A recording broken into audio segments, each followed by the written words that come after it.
Welcome to episode 6 of Beef Brothers. This video will be on YouTube and in podcast format on your listening app of choice. Let's say g'day to the iconic duo of 1989 NBA champion and 18-year veteran Rick Mahorn and 1982 all-rookie first-teamer and a two-time NBA All-Star Jeff Ruland. How are we this evening, gentlemen? I'm good because I'm sitting up here listening to Jeff with the two-time rookie NBA, man. Motherfucker. Hey, if it wasn't for me, you wouldn't even have them fucking awards. Back Herschel, carry your ass. Oh, please. Shout out to the guy that took the videos down off our channel, by the way. Thank you. We appreciate that. You know, that doesn't stop the world. We keep it going. Rules. Hey, next time, just get your VCR out, put it back here on TV, and we can watch it. Appreciate it. Our episodes begin with a discussion of today's NBA. We'll cover the latest news and then hear Rick's and Jeff's opinions. Then I'll turn back the clock as they reminisce about their lives in basketball. Today, we hope to learn about their favourite documentaries, sporting or otherwise, and then finish with some listener-submitted questions and comments. As we record this, it is the evening of May the 17th in the USA. Since our last episode, the playoffs have now progressed to the conference finals. Today, Miami visit Boston for Game 1 of their series, and out west, Denver has a 1-0 lead in their matchup with the LA Lakers. What's nil?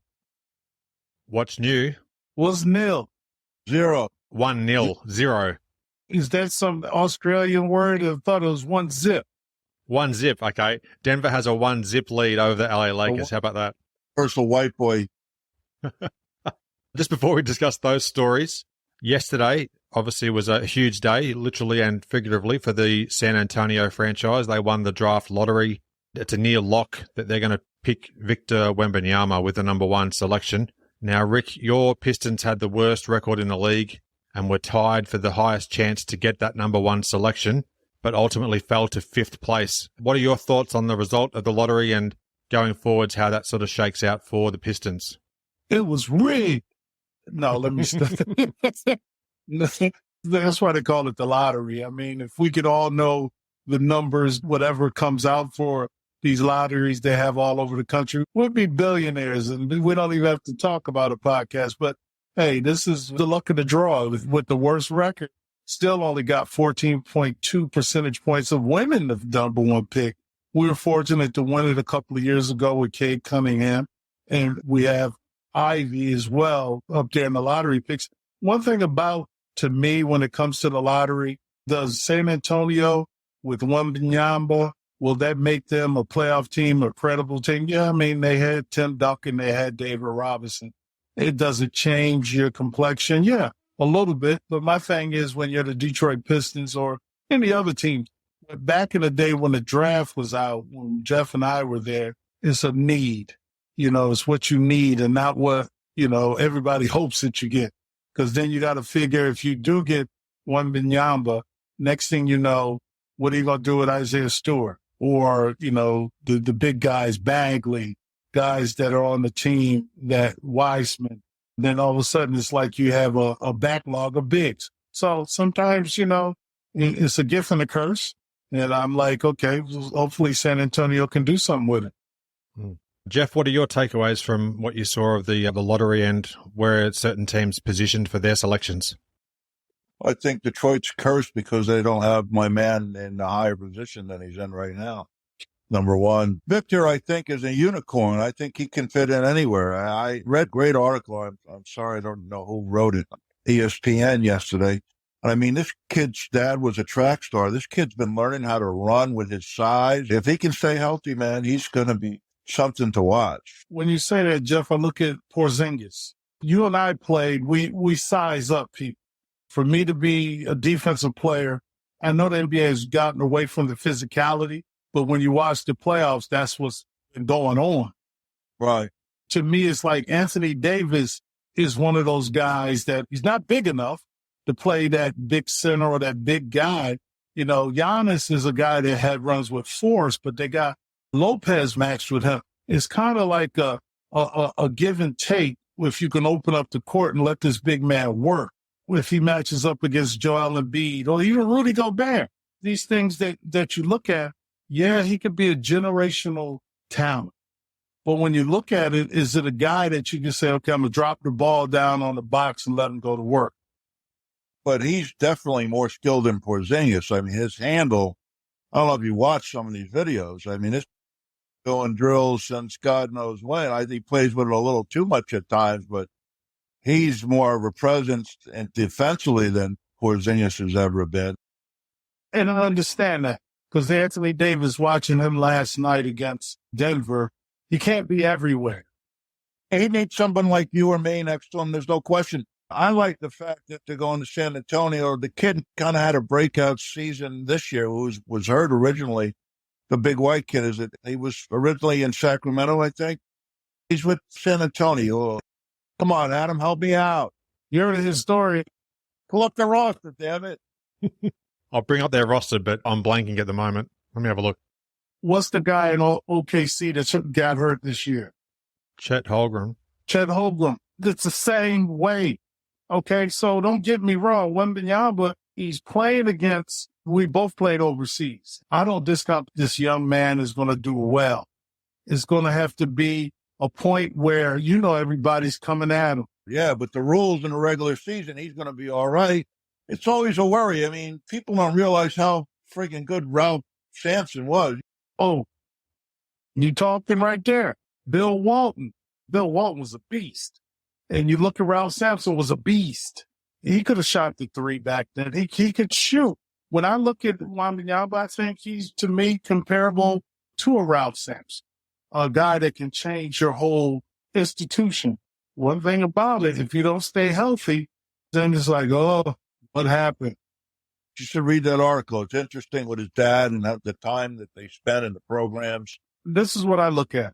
You could do all the damn drills in the world, and you can look good in every damn drill. But when the popcorn start popping, you ain't showing up with that damn same skill. There ain't nobody going to sit there and look at you. And him how to run correctly, which is a problem for big guys, some big guys. This dude is still growing. The great Manute Bol couldn't run straight. His feet was all crooked and twisted. Come on, Ruzy. Manute was 75 when he got to the NBA. You all scientific, the game and blah, blah. Man, I can tell you, I saw a dude with a short leg and a short arm and tear your ass up. Look at this up. Bol. Mm-hmm. Bol is 7'5" or 6. He's so long and athletic. But, he's not Chuck Nevitt. Chuck Nevitt, that's a good drop. I played with Chuck Cheese. I know, that's why I said that. Chuck Cheese was so funny, man. He misses calling. He should have been a comedian, a 7'5" comedian. We used to try to take turns to dunk on him, man. I love some Chuck Cheese, man. Leave Chuck Cheese alone, man. Tell you what, we've got some great references already. Manute Bol and Chuck Nevitt, which I didn't expect to hear, which is awesome. Now, Rules, were you talking about Charles Bassey? Is that his name? The guy from Spurs or not? Jagger. He came out of his freshman year. He's been in the league 5 or 6 years. Oh, okay, I'm just looking at the Spurs roster now just to try. Oh, okay, Zach Collins. There you go, Zach Collins. How come you can't remember the white guys? There's only 2 of them in the league. All the guys look the same, man, fuckers. There's only 2 or 3 in the league. You forget all the white guys. But the black guys. At least we thought a token white like Bill Garnett. Who? We played Dallas when we were in the Bullets, and there was a guy, Bill Garnett, drafted 6. Oh, the first round pick? Called him a token white player, giving him 35. So well.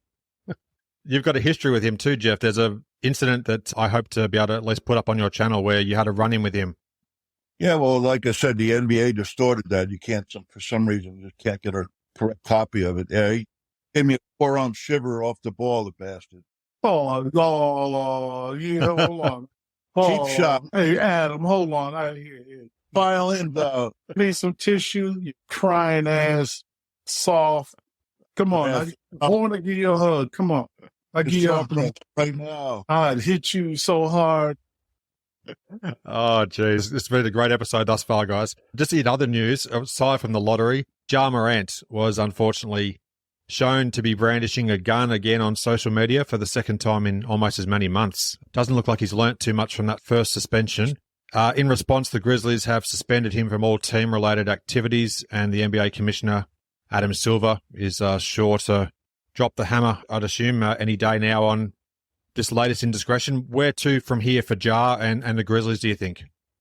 I hear from everybody from Stephen A., all of the basketball people around. Yeah, it's going to be a suspension. And sometimes you have to take something away in order to get that person in the right frame of mind. We all have issues mentally. We're dealing with the COVID and all this stuff. All of a sudden, mental health is real. I don't live in this house. I don't know. I'm not in the locker room. But when I look at this, as I look at my own kids, be correct. Play with respect. But the NBA is something that's a gift and a privilege to play in. All of a sudden, they just snatch it away from you. We look at the Gilbert Arenas situation when they were flashing guns with the Wizards at that time. But then nobody, Crittenton later on is in jail for murder. These things start to be a bowling ball effect. And you have to try to surround yourself with people like LeBron, with his boys. You don't hear a peep out of LeBron. I respect his approach in the NBA because it's a business. It's a privilege, but it's a business. And I'm going to have people around me that's going to have the respect of what I'm doing in order for them to make money. Because one thing I know, if you find some leeches and I don't know these guys and I'm not judging them, when you go to the NBA, it's a different animal. They're more scrutinized. It's not like we're going to slap you on the wrist. And I think Adam Silver tried that, and hopefully it just didn't work, because we are, much as people don't want to know, we are role models. As soon as the headline come out, Jeff Ruland, Rick Mahorn, that's front page. What do you think, Jeff, about the whole scenario? I think he got an 8-game suspension first time around. Talk about taking things away. I was a pretty good player. I had it taken away when I was 28, so it is a friggin' privilege. It just confuses me. His buddy riding in the car now, okay? He did something with a laser in one of the games. So right after that... It's assumed. It's assumed. After that, I'm his pops. I'm like, yo, my man's not hanging out anymore with you. Then he's with him in Denver. And then he's in the car with him. And like, if you're this dude's friends, why are you filming this live? I mean, he grew up with 2 parents. He didn't grow up in the hood. I know I used to get my ass kicked when I was little in the hood. I couldn't wait to get out of that. Generational money for your family. I mean, such an extreme talent, extreme case of immaturity. And the thing is, we look at the way America is right now, too much gun violence that we see, but you have the right to bear arms.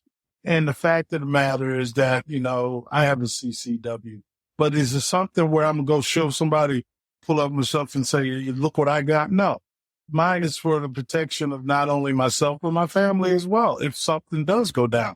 I mean, we done seen professional athletes in this league shoot themselves with the gun in it. I forgot the football player, but he shot himself. I'm sitting there like, why? Make no sense. Seems to be definitely putting his career and livelihood of him and his family at severe risk. So we'll see what comes of that. Let's chat about the current day playoffs. The Nuggets held off a furious fourth quarter rally by the Lakers in Game 1 of the finals yesterday in the West. Nikola Jokic had a game for the ages, 34 points, 21 rebounds and 14 assists. And Jamal Murray had 31 points of his own. For the Lakers, Anthony Davis had a 40-point, 10-rebound effort, and LeBron was 1 assist shy of a 26-point triple-double. We've got Austin Reeves with 23 points and Rui Hachimura. Hachimura. You got it. Yeah, got his pronunciation okay. All right. Had 17 points in the 6-point loss for the Lakers. What are your takeaways following Game 1 and what do you think might shake out as the series progresses, guys? I'm rooting for Darvin Ham because he's a champion from here and he's also from Michigan. I like his style. The start of the game was the downfall for the Lakers. They didn't come with that energy. But then again, they've been battling uphill being that team that had to play the playing game, and they're there. But it's just Game 1. And the fact of the matter that they had that ended the game strong.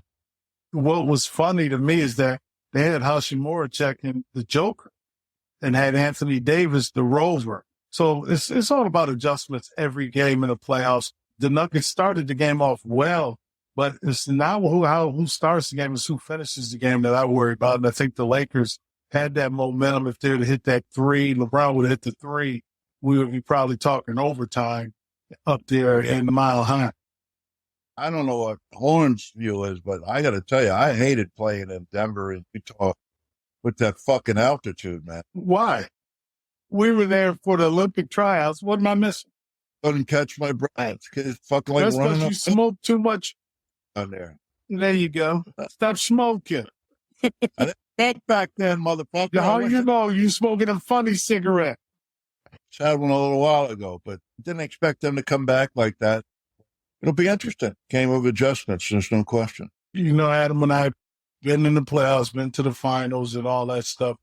The thing is, you find different angles. And I thought when Darvin Ham, like I said, when he went with Rudy Algemiro checking the Joker and then having the Anthony Davis as the rover to make sure he knew where he was, those are the things that you're going to look at, the adjustments going down the stretch. Also, you might see Darvin Ham change his lineup, not start three guards, and just go back with Vanderbilt in there. Because to me, with the bench the Lakers have, I thought the Lakers bench played well. And when you look at Denver, you know, Bruce Brown had one of these out of his mind games. You know, he's a guy that he's just going to outwork you. Him and KCP are those guys. Don't have a lot of offensive talent, but when they do get scoring, that's what they look at. So, but I want to get on this Philadelphia one where we saw, you know, the final with Boston and Philadelphia. For me, the take that I get from there is like, whoa, what the hell happened with game 6? You didn't know that you were home trying to advance to get to the finals. We talk maturity. I think if you're Joel Embiid, you're the leader of that team. I don't like when players, you know, blame it on their other teammates. I did my job. Hell, everybody's got to do their job as a unit. That's why Doc Rivers doesn't have a job now, because you look at the players, the first person to go is the coach. When Tatum made that three and he pushed off, I couldn't believe that wasn't an offensive foul, but Rick makes some great points. I mean, I cringe when I see Game 7 and then after the game, Embiid saying, you know, it's only me and James. I mean, when they got back from the airport, the other guys on the team went and put a fucking ice pick in his fucking tires. You know, I done played with some of the greats. Other than you, I played with Barkley, I played with Isiah. When you lose, you take responsibility. And that's the maturity that you have as a player moving forward. It's just me and James. Shit, if there was just you and James, then if I'm one of those players that, well, then, okay, here's the ball. Go ahead. It's y'all two. Y'all go ahead and do what you don't need us. Tim and James on Game 7, shit the bed. 3 for 15. I mean, come on. I mean, they both have a reputation now that they can't get it done in the playoffs. They both have to shake that as far as I'm concerned. Yeah, you could be MVP one day, but then you could be the most valuable loser the second. Playoffs are a whole different animal. You know that. Mm-hmm. Yep. Perfectly said there, guys. I appreciate your insights as always. Now, the Heat and Celtics tip off in Game 1 of the East Finals momentarily. How do you see today's game and maybe just the series in general shaking out, given Miami number 8 seed, now playing the number 2 seed Celtics? Go for it, Jeff. You would look at it and say, well, Boston should just, you know, mop the floor with these guys. But the mentality and the togetherness that Miami has, and the one thing that really that's worried me the last 2 years with Boston is when it gets down to the last 5 minutes in the fourth quarter and the ball's in Marcus's hand. As much as I love him, he does not make good decisions. That's why they lost last year, a couple games in the final and in the playoffs. I don't know. Is that going to come back to haunt him? I don't know. I could be on the court at the end. The ball should not be in his hands, though. I'm sorry. When I look at the Boston-Miami series, I see Miami doesn't have anything to lose. That's the bad part of it. The bad part is for Boston to come prepared, to understand that, hey, just because you're playing home doesn't mean that you can win. I'll tell you, that damn Miami plays gritty, nasty team basketball. Let's call it a team. They play it all across the board. They don't blame nobody. They lose a game. Oh, it's on me. Or Kyle Lowry, it's on me that I need to pick my game up. They're not individuals. They play as a unit. Lowry coming off the bench, he's a future Hall of Famer. I think his grit the way that he sets the tone with himself coming off the bench. Jimmy Butler, Bam Adebayo, and then now you got Strus. You got 9 guys on that team, and they didn't get drafted. That's hungry. What's great about them also, everybody on that team knows their role. Exactly. And you know what? They're better without Tyler Herro. I would trade his ass and get some more athletes. No, I think now when you say that, Jeff, sometimes when you look at it, Tyler Herro is a flat-out shooter. He's really been consistent this year. He's part of that team. One thing that I like about the Erik Spoelstra coach team, they got all these names that they give these teams, or the Miami Heat way or the San Antonio way. This is how we approach. One thing about Erik Spoelstra, you look at a guy like Duncan Robinson, who didn't even play, and all of a sudden his numbers call. That's called being professional. And that's what you have to be in the Miami Heat uniform, is be professional. Look, Adonis Haslam's been there since his career. If he ever gets in the game, well, I'm balling out. That's what I like about everybody looks at each other and they're responsible for each other. They've got that next man out attitude. Next guy up, man. Next guy up. Anything else you'd like to further discuss about the 2023 playoffs before we delve into a bit of basketball history? Phoenix Suns. It seems like 2 teams that just got routed out of the playoffs. All of a sudden, that coach leaves. But I think Matt Ishbia, the governor of that team, he's coming in. Nobody's safe. Changing of the guard. He's got the right to do whatever he wants to. I think Monty Williams is a great coach. I think he's going to get picked up somewhere.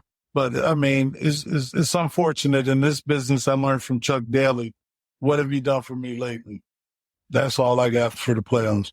In advance of chatting today, I suggested, how about we look at discussing your favorite documentary, either a sporting one or otherwise? So where did that come from? Well, one of the listener questions is to do with The Last Dance. So I thought, why not perhaps lead in with a question about documentaries? Do you have a favorite? For me, in a documentary is more of the nature side. I wouldn't look at The Last Dance. That's 10 hours I can never get back in my life.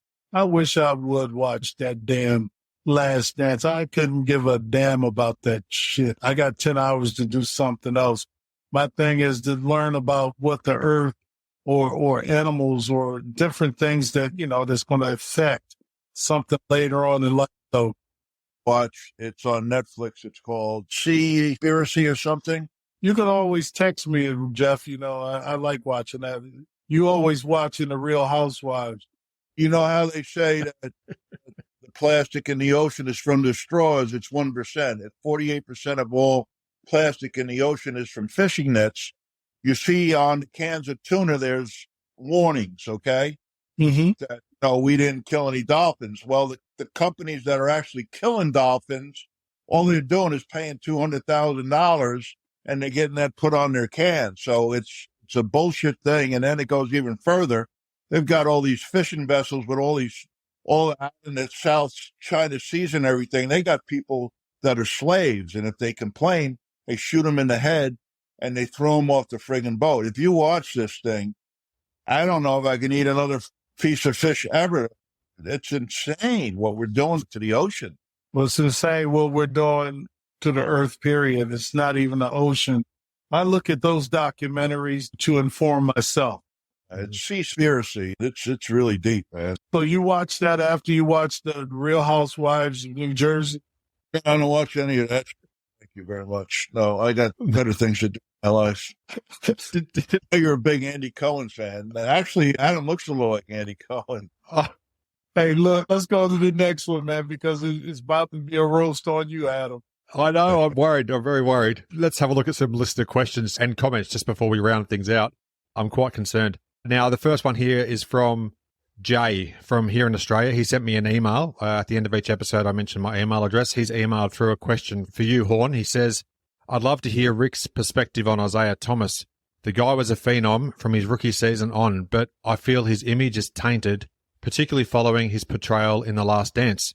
Would love to hear what a teammate like Rick has to say about what kind of player and person Isiah really is like to be around. Hey, Jay, I've played against Isiah. I've played with Isiah, and then I played against him again. He's a competitor. I didn't watch The Last Dance because I can give a damn about that shit. But I just think, he didn't get his just due. He should have been on the Olympic team. For me, he's a good person, even though he tried to slap me. It would be that I'm watching him. But the fact of the matter, that's when we're playing a game. Jeff and I would go at it as well. But after the 48 minutes, it was like, let's go get something to eat. That's what basketball is. It's a competitive side, and it's a friendship side. He's a friend, and he always will be a friend. And so that's why I wouldn't watch that damn documentary if you paid me to do it. But if you pay $2 million, I'll watch it. Jay? Come on, Jay. Jay, the ball's in your court. Jeff, for yourself, from a guy called Radio Gunk on the Beef Brothers YouTube channel. He references the matchups that you had in the early to mid-1980s with the New Jersey Nets, guys like Darryl Dawkins and Buck Williams. And he says that he's heard that when you went up against those guys, you and Horn, he says it was like a gang fight at the Smith Haven Mall in 1976. I'm not actually sure what that actual reference is, but what do you say about those battles that you guys endured in the early to mid-80s with guys like Buck Williams and Chocolate Thunder? I used to actually go to the Smith Haven Mall and sit and make fun of people back in the day. They were a really good team. We beat them in my rookie year in the playoffs. Buck was a hell of a player. I loved Darryl. He was a physical specimen, that dude, man. If he knew how to play the game of basketball, he would have rewrote the record books with Michael Ray and Ray Williams and Albert King and Jaminsky with his ass on the bench and Lenny Elmore. Yeah. Otis Birdsong. Arwing Cook. Rick and Buck almost went at it a few times. Excuse my French, fuck Buck. Is there anything further to that? Darryl Dawkins, I miss him dearly. Played with him with Pistons when we won the championship. He didn't last a year because he always had hot sauce. And he was getting his grub on. I miss him. He was a competitor. Chocolate Thunder, but I don't even give a shit about Buck Williams. Anyway, next. Is there a history you'd like to go into? Not a fan. Fuck Buck. Okay. Understood. We'll leave it there for the moment. Game one's almost ready to tip off for the Boston series, so we'd love your interaction with the show. If you're watching on YouTube, please do ask a question or add a comment below, and Rick and Jeff can respond in future episodes.